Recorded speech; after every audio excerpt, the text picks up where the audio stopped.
Jai Hind and welcome to 11th lecture of Geography series in 30 days EAPF crash course. The best thing about time and people's perception is that both changes. देखिए अभी आप prepare कर रहे हैं, हो सकता है आपके बारे में कई लोग स्केप्टिकल हों, लेकिन ट्रस्ट मी, जैसे ही आपका रिजल्ट आएगा, सक्सेस आपको मिलेगी, तो टाइम आपका जो है अभी struggle phase that will be changed and with that will also change the peoples perception. तो इसी मोटिवेशन के साथ हम स्टार्ट करते हैं अपना 11th लेक्चर, जिसमें देखिए इसमें मैं दो टॉपिक लूँगा, that is rocks and geomorphology, very important for the exam view point. You can expect at least 2 questions here, so let us proceed. देखिए हमारा सबसे पहला टॉपिक है रॉक। देखिए 3 टाइप के रॉक होते हैं, मेटामॉर्फिक रॉक, अग्नियस रॉक और सेडिमेंट्री रॉक। और ये जो रॉक हैं दे फॉर्म है साइकिल इसलिए हम ऐसा बोल रहे हैं क्योंकि one form of the rock gets transform into other form. तो सबसे पहले देखिए जो अग्नियस रॉक है, अग्नियस रॉक का जो ओरिजिन है that is from volcanic origin. Igneous rock का जो वेदरिंग होता है, सेडिमेंट्स डिपॉजिटेशन, वेदरिंग होकर के सेडिमेंट्स डिपॉजिशन होता है, फिर वो ट्रांसपोर्ट एंड डिपॉजिट होकर के वो सेडिमेंट्री रॉक्स में कन्वर्ट हो जाते हैं by the after burial and lithification. Next sedimentary rocks है वो टेक्सचर चेंज और केमिकल चेंज होने के बाद that is transform into metamorphic rock. और मेटामॉर्फिक रॉक जो है वो मेल्ट होकर के मैग्मा में कन्वर्ट हो जाता है। जो है वो जब when it comes out form of lava तो मैग्मा क्रिस्टलाइज होकर के अग्नियस रॉक्स में बदल जाता है। नेक्स्ट हम कुछ पॉइंट्स देख लेते हैं अग्नियस रॉक से, फीचर्स देख लेते हैं अग्नियस रॉक से। देखिए अग्नियस रॉक का सबसे पहला आपको याद रखना है कि it is formed out of magma and lava, they are the primary rocks. Next is it is crystalline, igneous rock is crystalline is structure. देखिए एक्सट्रूसिव रॉक, देखिए जो एक्सट्रूसिव रॉक हम उसे बोलते हैं which are form by rapid cooling of lava. जब magma जब बाहर निकलता है अपने वॉल्केनिक इरप्शंस के बाद, तो जो रैपिड कूलिंग से जो बनता है that is the extrusive rock. Intrusive is जो धीरे धीरे ठंडा होकर के बनता है at great depths, that is the intrusive rocks. देखिए एग्जाम्पल आप ध्यान रख लेंगे एक्सट्रूसिव और इंट्रूसिव रॉक्स का। Next is sedimentary rock. देखिए सेडिमेंट्री रॉक जो है वो डेन्यूडेशन प्रोसेस से होता है, डेन्यूटेशन मतलब वेदरिंग एंड इरोशन से। सेडिमेंट्री रॉक्स में आप याद रखेंगे लिथेफैक्शन। देखिए लिथेफैक्शन का मतलब है कि जो डिपॉजिट्स हैं वो कम्पैक्ट होकर के रॉक में टर्न हो जाते हैं and this process is lithification. Crust का जो 75% है वो कवर करता है सेडिमेंट्री रॉक्स, लेकिन अगर हम वॉल्यूम की बात करें तो it only occupies 5%। Next very important point is कि depending on mode of formation it is classified into 3, that is mechanically formed, chemically formed and organically formed. देखिए एग्जाम्पल आप बाय हार्ट याद करके जाएंगे, एग्जाम में पूछे जाते हैं। मैकेनिकली फॉर्म्ड जैसे आपसे एग्जाम्पल दे देगा और पूछ लेगा कि these are formed by which process, mechanically formed या ऑर्गेनिकली फॉर्म या केमिकली फॉर्म। तो आई वुड सजेस्ट कि आप एकदम बाय हार्ट इसको याद करके जाएँ, एग्जाम में 1 क्वेश्चन ज़रूर आएंगे यहाँ से। Next is igneous metamorphic rock. Fix आपको पहला पॉइंट याद रखना है कि it is formed under the action of PVT, that is pressure, volume and temperature. Next point आप मेटामॉर्फिक रॉक से याद रखेंगे कि these rocks are force down to lower levels by tectonic और रिक्रिस्टलाइजेशन। Next is banding. देखिए minerals of different groups जो हैं वो ऑल्टरनेटिंग थिन लेयर में, थिन एंड थिक लेयर में कन्वर्ट हो जाते हैं and this is the examples, this is the process that happens in that occurs in metamorphic rock। हमारा जो नेक्स्ट टॉपिक है वो जियोमॉर्फोलॉजी है। Geomorphology is the process of formation and deformation, landform की बात करता है। नेक्स्ट पॉइंट आपको इसमें याद रखना है कि अर्थ जो है वो दैट इज़ अंडरगोइंग डीफॉर्मेशन, और जो फैक्टर्स हैं आपको ध्यान रखने हैं। पहला है जो हीट जो that is generated by radioactive element earth के इंटीरियर में, दूसरा मूवमेंट ऑफ क्रिस्टल प्लेट, तीसरा force generated by rotation and fourth is climatic factors like wind pressure, temperature, precipitation, time. These are the climatic factors।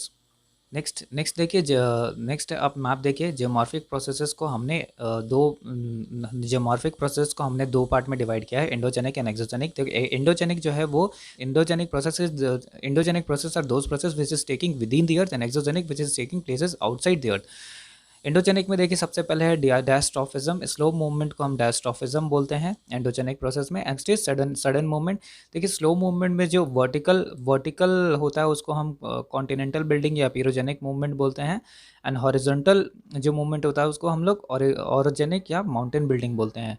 Vertical में देखिए 2 process होता है, या तो वर्टिकल में अपवर्ड होगा या तो डाउनवर्ड होगा। इसके एग्जाम्पल्स हम अभी आगे लेक्चर्स में देखेंगे। हॉरिजॉन्टल में देखिए या तो फोर्स ऑफ कंप्रेशन होगा या फिर फोर्स ऑफ टेंशन होगा। इसी दो वजह से हॉरिजॉन्टल मूवमेंट होते हैं। फोर्स ऑफ कंप्रेशन में फोल्ड माउंटेन्स बनते हैं और फोर्स ऑफ टेंशन में फॉल्ट माउंटेन्स बनते हैं। आगे ये क्या होते हैं आगे आपको समझ में आ जाएगा। Next is exogenic process. देखिए एक्सोजेनिक प्रोसेस में इसका है weathering, erosion and deposition. Weathering में फिजिकल, केमिकल एंड बायोलॉजिकल। बाकी हम आगे प्रोसीड करते हैं, थोड़ा डिटेल में देखते हैं हम। देखिए एंडोजेनिक, एंडोजेनिक जो है movement inside the earth crust है। ये दो टाइप्स के होते हैं, डायस्ट्रॉफिज्म जिसको हम स्लो मूवमेंट भी बोलते हैं और सडन मूवमेंट। एनर्जी जो एमिनेट करती है एंडोजेनिक मूवमेंट को, that is radioactivity, rotational and tidal forces, frictional and primordial forces. देखिए रेडियो एक्टिव एलिमेंट्स जो अर्थ में है that is playing the role of radioactive energy. Rotational and tidal forces are done by the earth's rotation and movement, earth's rotation on its own axis. Tidal forces हम आगे पढ़ेंगे। Frictional forces is due to the interactions of the material that is within the earth. तो उससे fraction, जब आपस में वो टकराते हैं तो फ्रिक्शन वहाँ से डेवलप होता है। प्रीमॉर्डियल हीट, हीट जो अंदर से कन्वेक्शनल करंट है दैट इज़ द हीट। आपको आगे ये सब पॉइंट्स अच्छे से क्लियर होगा। देखिए नेक्स्ट हम मूव करते हैं डायस्ट्रोफिज्म। देखिए डायस्ट्रोफिज्म में स्लो मूवमेंट को बोलते हैं। All processes that is plate tectonic, orogenesis, epeirogenesis, earthquake etcetera that move, elevate और build up earth's crust that comes under the diastrophism. देखिए एपिरोजेनेसिस, ओरोजेनेसिस क्या होता है और प्लेट टेक्टोनिक्स क्या होता है, ये आगे भी समझ में आ जाएगा आपको। देखिए epeirogenetic movement that is continent forming movement. देखिए एपिरोजेनेटिक मूवमेंट जो है वो वर्टिकल मूवमेंट को हम बोलते हैं। It is a continent building process in which या तो अपलिफ्ट होगा या तो सब्सिडेंस होगा। अपलिफ्ट मतलब ऊपर जाना या फिर सब्सिडेंस मतलब नीचे आना। अपलिफ्ट को आप कर लीजिएगा, हम आगे बढ़ते हैं। Next is subsidence. देखिए सब्सिडेंस में आपको सब्सिडेंस मतलब वर्टिकल मूवमेंट जो नीचे की तरफ जा रहा है and that is leading to formation of some structures. आपको इसमें एग्जांपल ध्यान रखने हैं, आप पढ़ लीजिएगा पीडीएफ एक्सेस करके। ये सारे पीडीएफ आपको मिल जाएंगे मेरे टेलीग्राम चैनल से, आप इसको एक्सेस कर सकते हो, उसका डिस्क्रिप्शन मैंने लिंक में दे रखा है। Next is orogenic movement. देखिए ओरोजेनिक मूवमेंट जो है वो हॉरिजॉन्टल मूवमेंट को हम बोलते हैं and it involves mountain building. दो फोर्सेस रिस्पॉन्सिबल होते हैं और हॉरिजॉन्टल मूवमेंट के लिए, that is force of compression and force of tension. Force of compression जो है आप इसमें याद रखेंगे कि दो रॉक स्ट्रेटा जो आपस में they push against each other and one from one side और the from both side and this leads to the formation of fold mountains. Example very important आप याद रखेंगे, फोल्ड ऑफ कंप्रेशन में Himalayas, Rockies North America के, Andes South America का, Alps Europe का, these are form due to the forces of compression, very important. Next is force of tension. देखिए force of tension में क्या होता है कि जब हॉरिजॉन्टली इसमें हॉरिजॉन्टल मूवमेंट हो रहा है लेकिन both the rocks are moving in the opposite direction and in this under the tensional forces rock system जो है gets fractured and result in the formation of cracks. एक जो है वो ऊपर चला जाता है और दूसरा जो है नीचे चला जाता है and from the original position and such A fracture is termed faulting. देखिए आपको इसमें याद रखना है कि the uplift block that is, यहाँ पे आप डायग्राम में देखिए जो अपलिफ्ट ब्लॉक है उसको हम हॉस्ट बोलते हैं और जो सबसाइड लोअर ब्लॉक है that is called graben. Very important from exam point. Examples आप याद रखेंगे कि Vindhyas and Satpura mountains, rift valley of Nile, Narmada and Tapi, these are all due to faulting. Earthquake and volcanoes जो है वो आगे के लेक्चर्स में हम कवर करेंगे। Next is theories associated with endogenetic forces. इससे पहले कॉन्टिनेंटल ड्रिफ्ट थ्योरी ये बता रहा है कि कैसे एंडोजेनिक फोर्सेस काम कर रहे हैं। These theories are talking about the endogenetic forces that is happening inside the interior of the अर्थ।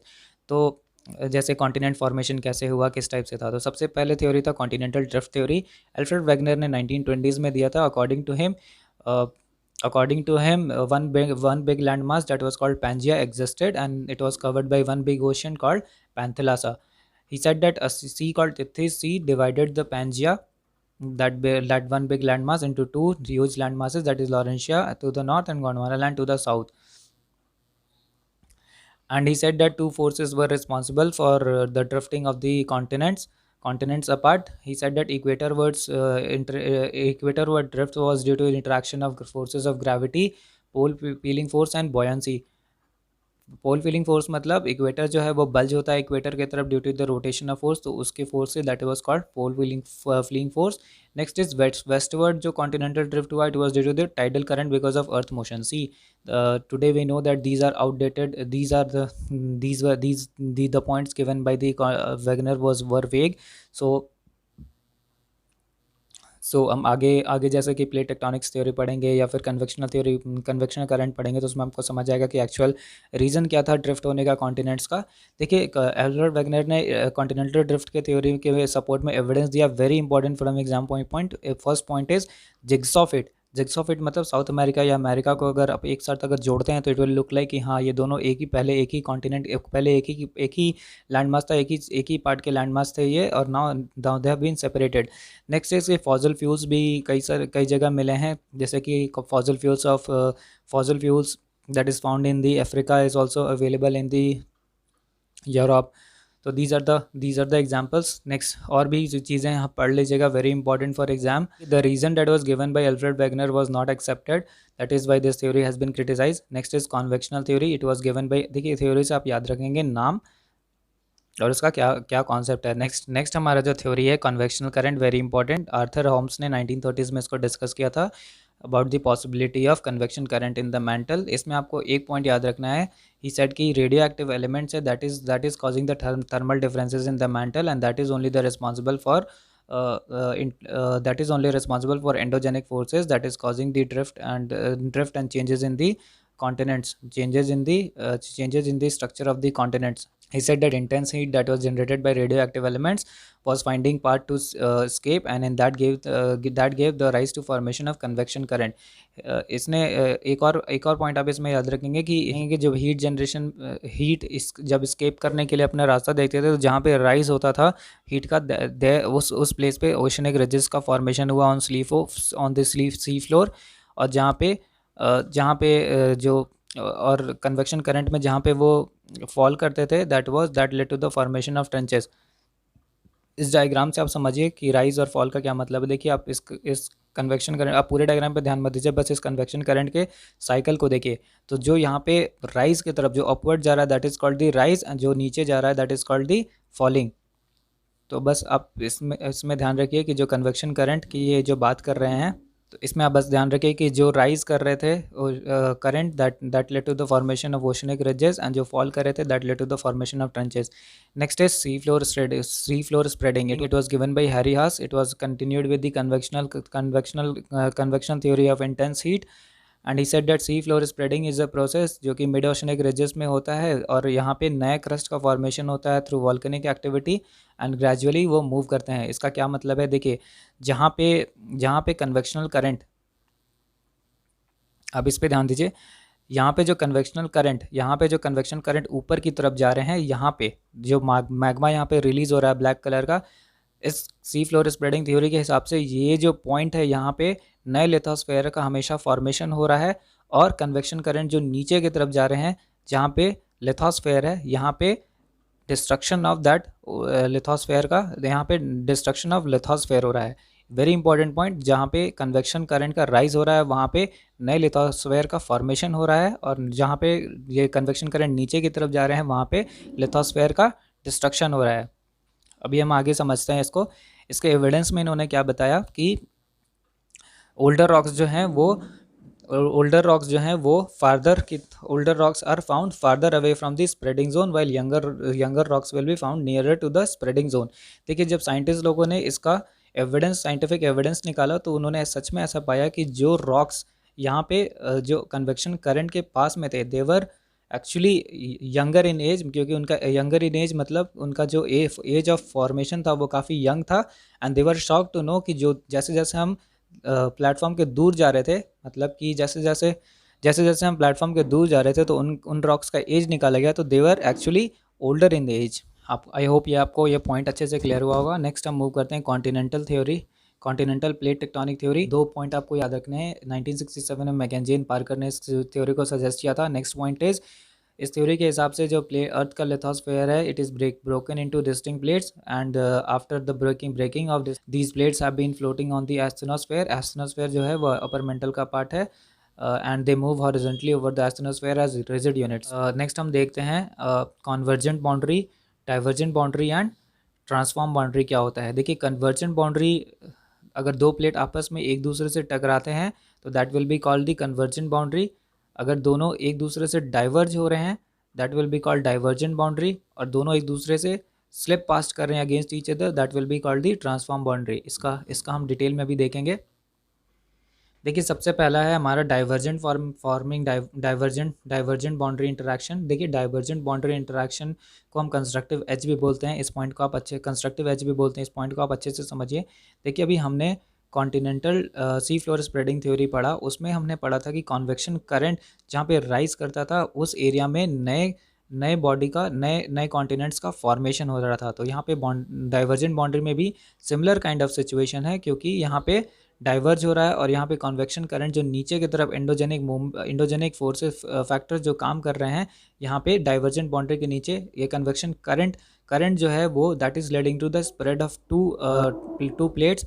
और यहाँ पे जैसे ही वो स्प्रेड हो रहा है, दोनों आपस में अलग हो रहा है वो प्लेट, जैसे ही वो प्लेट आपस में अलग हो रहा है तो बीच में जो नया स्ट्रक्चर बन रहा है that is leading to the leading for new construction. आप इसको ध्यान रखेंगे, इसीलिए हम इसको कंस्ट्रक्टिव एज भी बोलते हैं। नेक्स्ट पॉइंट आप याद रखेंगे कि अर्थक्वेक जो है उसको कॉमन डाइवर्जेंट एजेस भी बोला जाता है। Next is convergence and destructive edge. देखिए इसमें इस डायग्राम में वापस हम आते हैं। देखिए इसमें कन्वेक्शन करंट जो है वो जो नीचे की तरफ जा रहा था, यहाँ पे डिस्ट्रक्शन हो रहा था, राइट। तो इसमें आप देखिए कन्वर्जेंट बाउंड्री में यहाँ पे दोनों एक दूसरे से टकरा रहे हैं एंड वन तो एक जो है वो दूसरे को डिस्ट्रॉय करेगा plate, one will subside over the other. तो इसीलिए इसको हम डिस्ट्रक्टिव एज भी बोलते हैं। And this kind of interaction to lithospheric collide against each other. Next आपको जो पॉइंट याद रखना है कि it is a orogenic collision. Orogenic क्या होता है अभी आगे समझ जाइएगा। Himalayan boundary fault is one such example. आप इसमें याद रखेंगे कि when one plate is an, इसमें एक इंपॉर्टेंट पॉइंट आप याद रखेंगे कि when one of the plate is an oceanic plate it gets embedded in the softer asthenosphere of the continent. देखिए ये जो इंटरेक्शन होता है, तो जो प्लेट हैवी होते हैं वो नीचे सबसाइड करते हैं ओवर द अदर। तो अगर आपको इसमें एक पॉइंट याद रखना है कि कन्वर्जेंस में अगर one of the plate oceanic plate है तो वो सबसाइड करेगा नीचे, के trenches are formed. Next is transform fault. इसमें क्या होता है कि दो प्लेट्स एक दूसरे के आगे they move past each other. In this kind of interaction no creation और destruction of landform takes place, only deformation of the existing landforms happens. Example में आप सैन एंड्रियास फॉल्ट याद रखेंगे। बाउंड्री जो है वो कन्वर्जेंट बाउंड्री जो है अभी हम यहाँ पे बात कर रहे थे, कन्वर्जेंट बाउंड्री जो है वो 3 टाइप्स के होते हैं। First is oceanic convergent boundary. मतलब दो ओशनिक प्लेट आपस में अगर मीट और कोलाइड करते हैं तो जो डेंसर है उन दोनों प्लेट में say that will be pulled under the other and is subducted.